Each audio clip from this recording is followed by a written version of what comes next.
And we are back. We've covered the Fantasy 101.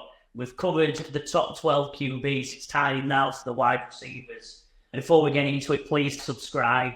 Bish said in the Fantasy 101 show, only 50% of the viewers are actually subscribed to us. So please hit the subscribe button. It helps us out, helps us grow.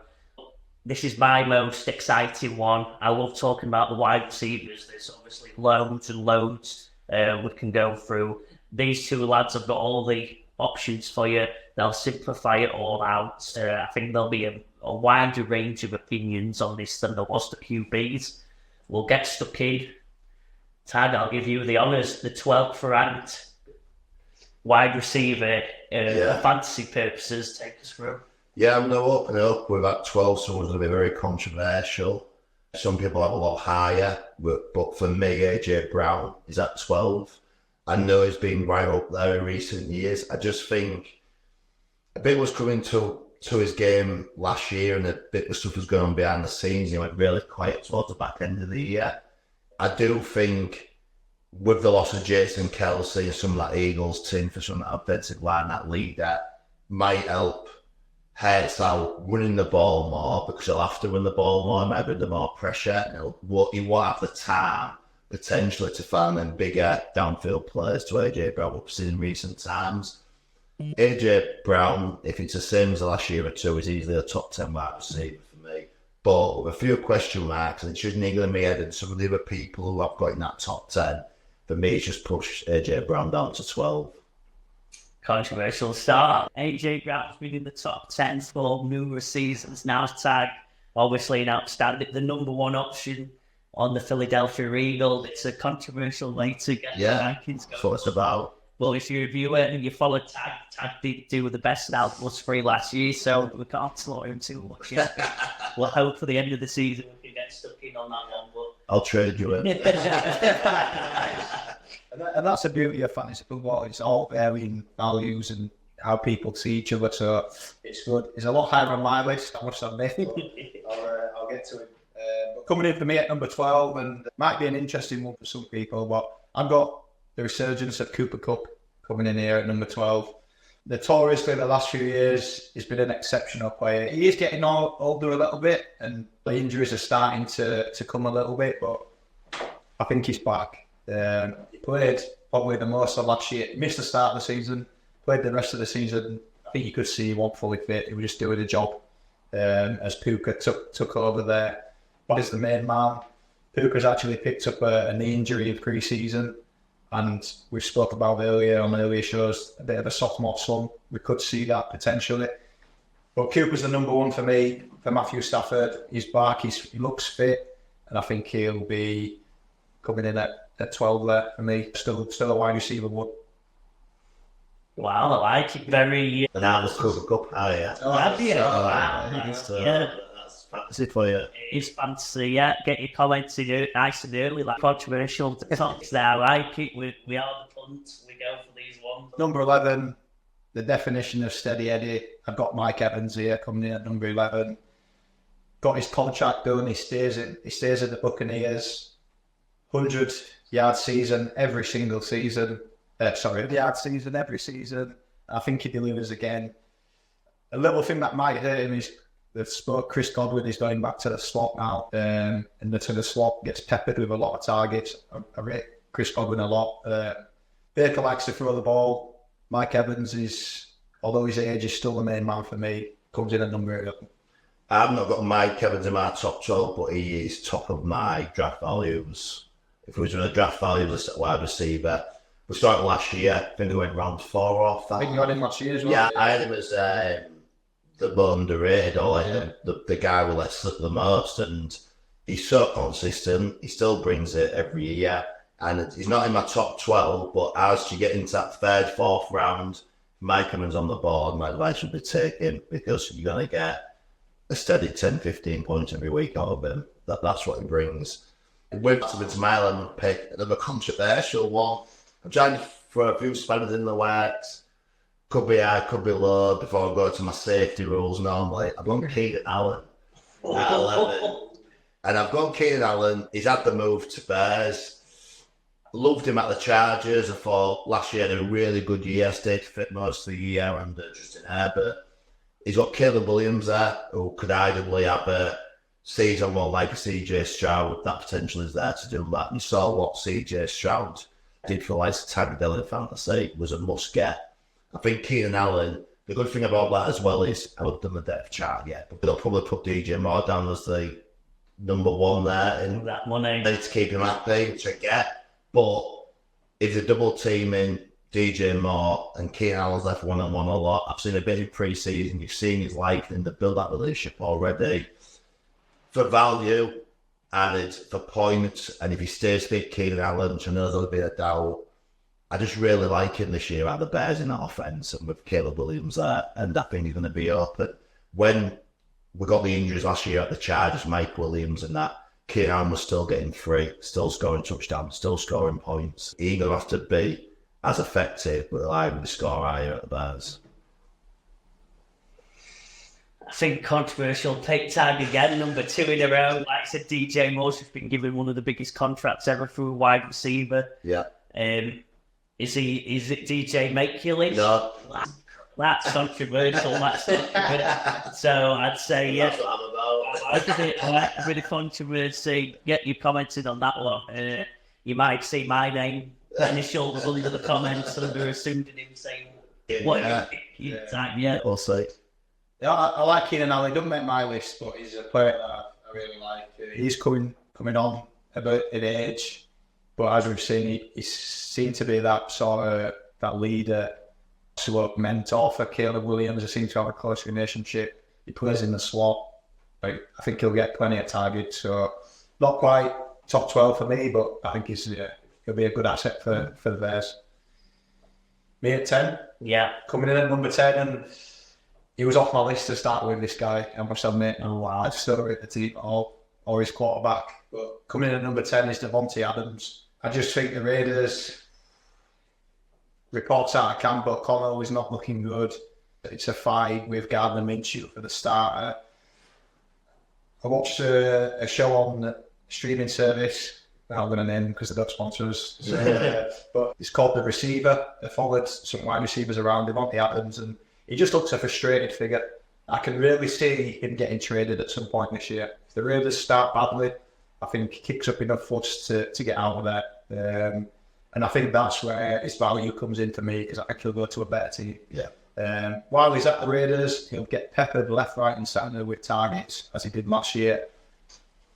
A lot of them won't be catchable. He'll probably get injured, probably cause, but he'll go all out. So I think for volume alone, at the Raiders, he'll get on this list, and if he does get that trade, then we'll see the quality that he brings. We'll go first match. Oh, wow, brilliant. Devontae 10 to me, yeah. Obviously, NFL, Devontae Adams is a top 3 wide receiver. He's absolutely brilliant. Fantasy value, I think just because of how good he is, he gets in the top 10 just for me. Bish has nailed it. Doubts over quarterback, the team, they're in a tough division. Yeah, if he's there, as obviously get down to, I think I'd be shocked if anyone took him in round 1 this year. Be shocked in a 12-team league. But if you're getting towards the back end of round 2, and he's still maybe around there in 3, could be on some drafts. I think obviously you take him, but I don't have to repeat everything you said there, Bish. It's our first match, and I fully agree with you at 10, mate. And I'm starting somewhere now. Potential controversial people have said, but I don't think it is, and that's Garrett Wilson. Really like Garrett Wilson. I got burnt last year. I took him in a few leagues quite early. Obviously, that was all being on Aaron Rodgers staying fit. He wasn't fit, and he still was. When Rodgers went down and Zach Wilson was in his QB the rest of the year, people probably was worried about Wilson and maybe trading and get good value for him. But if you actually stuck with him, not every game, but he still scored pretty well with a really poor quarterback, because their defence is so good that he's going to have the chance to have the ball. Garrett Wilson, for me, they need Rodgers to be fit. If Aaron Rodgers stays fit all year, I'm chucking out there, Garrett Wilson, the top 5 point scorer in my receiver in fantasy this year. If Rodgers stays fit all year, And for me, that's why he's at number 9. I keep Boomer Bust, very Joe Harrison-esque. I like it. I think that's for me. I think Garrett Wilson's a lot higher for me. I think Rodgers has a bounce back year. Yeah. You saw everyone thought he was going to come back at the end of last year. They held him off. Reportedly could have come back if he really wanted to, and he had a chance to make the playoffs. But I think Garrett Wilson's got a massive year ahead. Rodgers has got one good year left in him, and he's got to prove the doubters wrong. And he's not going to set his Achilles heel. We've seen if they can wipe down the video this year. Yeah, he's a little bit higher on mine, but coming in at number 9, I've got Drake London for the Falcons here, and this is an offense that I stacked. I remember last year's show, we were thinking, what is his coach doing? All the weapons he's got, and he's just not using any of them. I think now, I'm going to call this the Kirk Cousins effect. We've seen him in the Vikings. You know, it takes two. He definitely played a part in Justin Jefferson's rise as well. He's got a very similar offense here. He loves to throw the ball. And I think Drake London takes a step now. I think we've been waiting for this to happen. We've been waiting for him to get a good quarterback. And I think this is where Drake London excels and becomes a real, I'd say, a household name, because I don't think he's quite on that rise as everyone knowing about it. Bish, I know it's like a sauna in here now. I think we need to turn the radiators off. That's got me sweating. That's a big pick. That's a big pick. Personally, the eye test for me, Drake London doesn't fit the eye test. Right. That's where I'm at. There's a reason if I said you lads are doing the list and I'm still taking my thoughts, so I'll give you the benefit of doubt. But he's not the marks up 12, Drake London. That's a big but I do see it. You are right, the Cousins effect. There's a few mouths to feed there. But he is tall, he's a target. You did see some quality there last year. He's a risk or reward type of pick, I think that. Yeah. Tag, take us through your egg. Give us a bit of stability, please. I think you're getting very stable this pick at 8. So another one I am a really fan of, that's Chris Olave. Is without doubt wide receiver 1 in the Saints offense. Derek Carr, as much as you can slay Carr at times, Devontae scored well under him still. And other players like that. And saw it with Jacoby Meyer as well. I think he was either his quarterback for his first breakout year, and last year he was a bit more quiet, or was it just last year? I could be wrong with Jacoby Meyer, but I just feel with Derek Carr, he can't throw the ball. He does throw interceptions, and that's why he's nowhere near the top 12 QB list, Derek Carr. But throwing the ball to Olave, I really rate Olave. He was really good for me last year in fantasy. And in the punt league, he was very consistent, always scoring well. I believe in the punt league, you might correct me, but I'm pretty sure I did. I feel like I took Garrett Wilson and Olave as my 2 wide receivers quite early. I probably had Olave even higher last year, but I still think he's an out top 10 wide receiver all day long this year. I like it. Bit of safety, bit of consistency. I don't know where I stick with him. Do I take a punt on him, or do I stick with my Devontae Adams, my Mike Evans, my Cooper Kupp? You Drake London. I think so. For me, out of those 2, I think Drake London's got the profile to be Drake London's not a safe pick, clearly. No, he just don't do it for me, Christopher. But I can see, I think one of those 2, Drake London or Christopher, will have a big season. Yeah, I just think, So we'll see. Nice. And Tag. Me at 8. So coming in at 8 for me, I've got a rookie, actually a rare rookie on my list. In fact, the only rookie on my list. I've got Marvin Harrison Jr. of the Cardinals. For me, you know what? I actually prefer Malik Neighbors, but I think him coming into the league and being the main man on the Cardinals, he's going to get a ton of receptions. I see him as the way the Cowboys treat CeeDee Lamb in terms of they'll just pepper him left, right, and centre as the main man.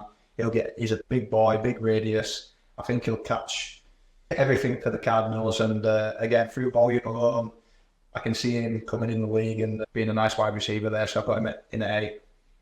Yeah, he don't make my list. I ain't got any rookies in my list.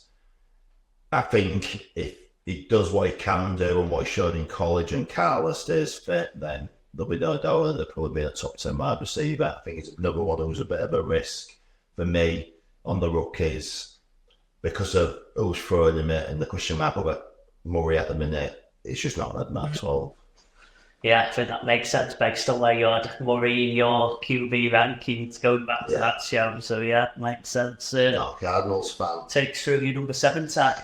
Going back to me. Yes. On number 7, obviously I'm probably pretty consistent with everyone in this sort of top 8, but I won Justin Jefferson. I know people will probably have him higher. I just think he's the Cousins effect. Cousins has gone. There's a rookie in there. Is Justin going to get frustrated? A bit like we've seen Devontae Adams over the last couple of years. Is that going to happen to Justin Jefferson? I think there's just too much of a risk there to have him in that top 5 because there's a bit of unanswered questions on the quarterback who's throwing him the ball. He's still unbelievable, still on talent in the top 3 in the league, but fantasy-wise, I just have a bit more precaution with Jefferson this year, and that's why I have him at 7. Fair. He's a bit higher on mine. Coming in at 7 for me, as I spoke about, I've got Garrett Wilson at the Jets. Again, I was one that got burned with him last year. But he's a talent. We've seen it, him catching off Zach Wilson, whoever else they had in the quarterback last year as well. So hopefully we can see plenty of Rodgers this year who can hopefully elevate this game, and we can see him as really take a leap into the top wide receiver mark. Okay, yeah. Bish, took it back to you, number 6. Straight in at number 6, I've got Jamar Chase. Again, another player that I really like since he's come in the league. Again, with quarterback issues, we've seen Joe Burrow get injured pretty much every season, I think. Bar one maybe. Yeah. So it comes back to the quarterback throwing the ball. But I think he's more than capable of having a great season. I think we see a lot of T. Higgins as well this year. They split it. So that's why I've got him coming in at 6. Like it, what would you say to, I think the argument obviously with Jamar, just obviously the depth of wide receiver, his options. I think a lot of it as well is where they're lining up on the field. I think he wants a bit more in the slot where he's going to see a bit more volume, whereas at the minute he's playing out wide. And whether that's they don't have confidence in him playing that position, or I'm not too sure, to be honest. How the season goes, I guess we'll see where they're playing, but I think he's one of those that if he does get the volume, he's more than capable of breaking it and being one of the top wide receiver. It's just whether that system allows him to be that sort of player. I'm not too sure. I think you're 6. I'm a big fan of Chase. I've got him in my row, but 6. Bish has touched on him. David would say you're a bit crazy for him this side, but I want Cooper Kupp because I feel like a fit and healthy Cooper Kupp is a banker for fantasy. He had the injury early on last year. He come back in. The rise in the colour, I think, helps Cooper Kupp as well. It gets him even more open. Matthew Stafford is a brilliant quarterback. Probably just missed out on my top 12 quarterback list. Great arm on him. Probably his last year, maybe. A lot of people say Kupp his last year. I think Cooper Kupp, obviously fit and healthy, all day long, a top 6 wide receiver. I know he's getting older, but I really like Cooper Kupp. He's just so consistent when he's fit, and that's what I love, the consistency. He's coming to this season fit. There's no real massive doubt over him and carrying injury into this year. And I think he's going to help you win some games this year if you take him. Like it, we're on the top 5. This is where the money's made, where championships are won, and I'm going to give it to you. Tag, back to you for your 5th pick. Yeah, I think top 5 streams consistency. He streams wide receiver 1, and for me, when it comes to this position, I like taking people being done it. Still have that top draw QB chucking them the ball. That's what I spoke about earlier in my 101. I like wide receivers who have that top QB.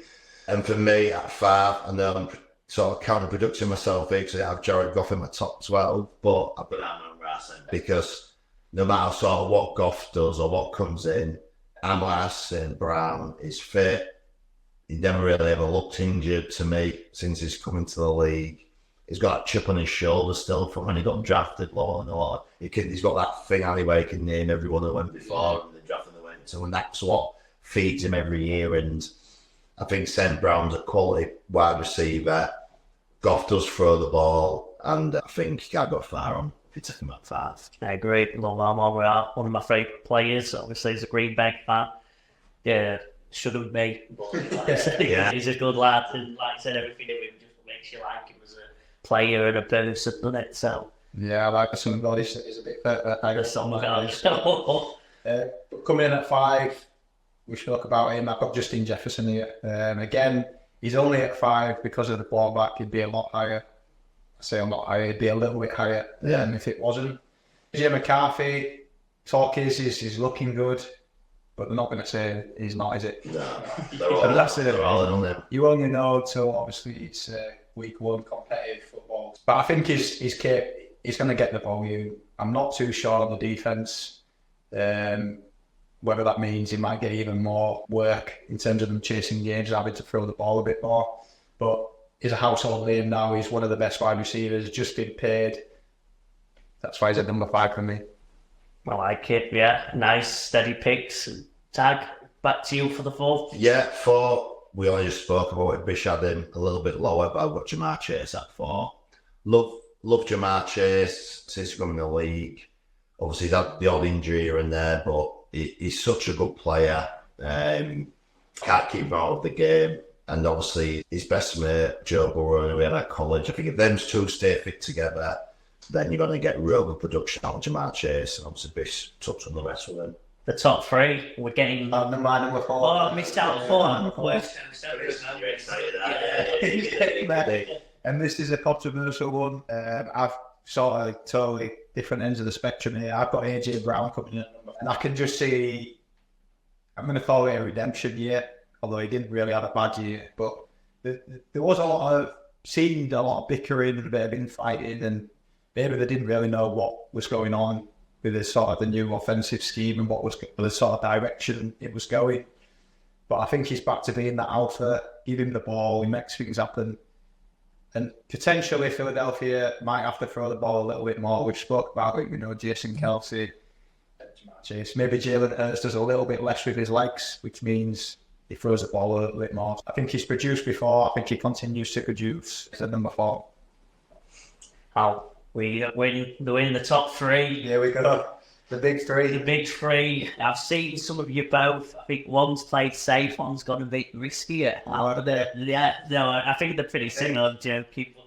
Yeah. For me, I think it's Tag's talk about Amon-Ra St. Brown for me, and this is a guy who I'm trying to name in drafts here. If I have to reach a few spots, I will. I'm taking him then.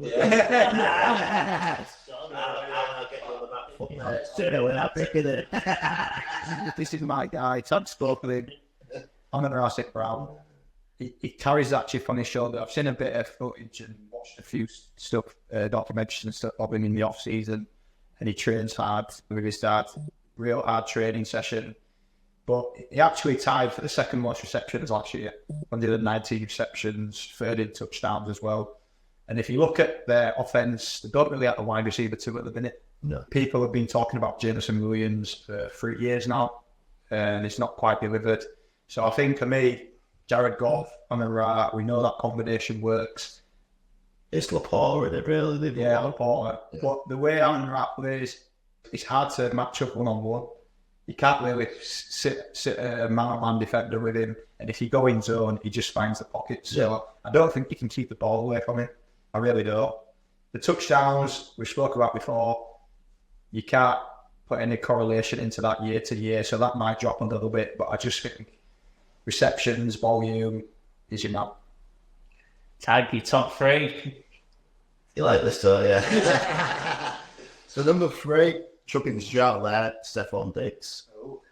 I'm chucking it out there because Diggs is fantasy gold for me. I think he's been really good the last few years in fantasy. No doubt about it. He's got Josh Allen there throwing him the ball. But when Diggs left the Vikings, everyone wrote him off straight away and said, he won't produce and he ain't going to do it. And I remember taking Diggs in the fantasy league that year, first year, when he went to Bills and I won that fantasy league. And he was one of the main reasons behind it. And I remember when I took him, like we do, it was in a different league, the banner started going, Diggs are rapes, can't believe you took him, the Vikings, this, that, and the other. Diggs has left, Bills with a chip on his shoulder, and we spoke about that chip on his shoulder with St. Brown, but Diggs has been tied in the same bush with Josh Allen a bit, and I think he's going to go to Texans. He's got CJ Stroud, either the best thrower of the ball behind Patrick Mahomes potentially going forward. Tank Dell's injured, coming back from the back of a bad injury. They've got a lot there at Texans, but Diggs has gone there. I think he's gone there to win, and I think he's going to be a massive year in fantasy. I think people won't take him early, and I think they'll regret it. Basically, I'm going to just pass it on to you, not to give your opinion, because he's not even making your. He's not made my That's a big. This is the big difference. I think he's one of those players currently. I don't really have an opinion on it, if I'm honest. I'm sitting on the fence. My one issue with Texas is there's so many mouths to feed. We really saw early on it was Tank Dell. When Tank Dell went, it was Nico Collins. Now they're both going to be back, and Stefon Diggs fits in somewhere. I don't know where. I think he's wide receiver one. Yeah, but even if he's wide receiver one, the other two are going to get their fair share. So those are the both to each other. Quite potentially, I think so. But I agree in terms of everyone wrote him off, and he turned up. Wherever he's gone, he's turned up. He's turned a very good wide receiver. He makes big plays. I didn't know where to put him in the list. I'd rather have Jake. Wondered over Diggs. Top two lads. I was shocked if in a full match, is it? So I think it is, yeah, I think it is. I think if people don't have this 1-2, then they don't know what they're doing, do they? I think for us helping fantasy people the first time, people know fantasy. In a redraft league, I'll say number 2 first, but if you don't have CD Lamb in your top 2, I think Bish did a real good talk on Dak Prescott and why he's in that sort of top 5, 6 QBs for fantasy, and the reason is CD Lamb, and I think he is the man. CD Lamb, you can double team him, he makes a play still, he's such an outstanding talent, and such a good player. I know there's a bit of him holding out at the minute for that big money, but they've got to pay him, he's that good. Yeah, he's a top 2 fantasy wide receiver this year going into the draft by a country mile for me. Yeah, I can't argue with that. I've got him number 2, and I'm going to contradict myself here. I just said you can't, touchdowns don't really correlate, but I think here they've got no other option. Yeah. I think CD's the man. Yeah, so I think he gets the peppering with targets, he gets his touchdowns. Yeah, I think it's a no-brainer. Number 1, lads. Bish, I'll let you say it. Number 1, voted the number 1 player in the NFL by his peers this year, Mr. Tyreek Hill. I've gone Joey Judy. Browns, you're yeah, I don't think he opens up so much for his team without him touching the ball. When he touches the ball, he's unbelievable.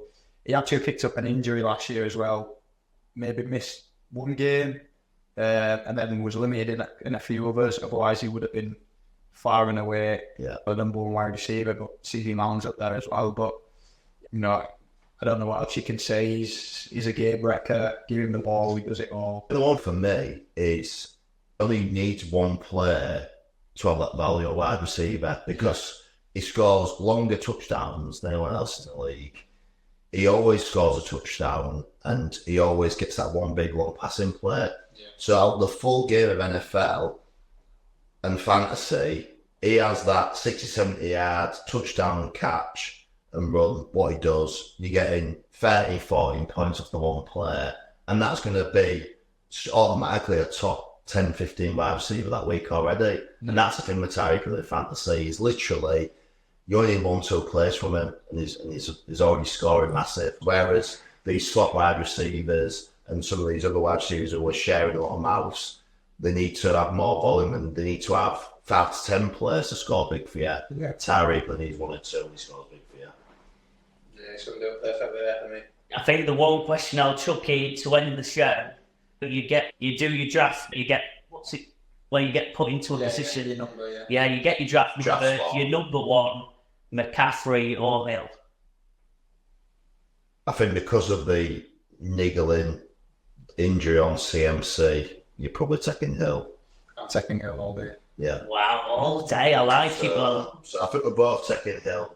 If it's a redraft where you have one QB, you're getting half a point like we do in the punt and PPR, sorry. I think you've got to take Tyreek Hill 1.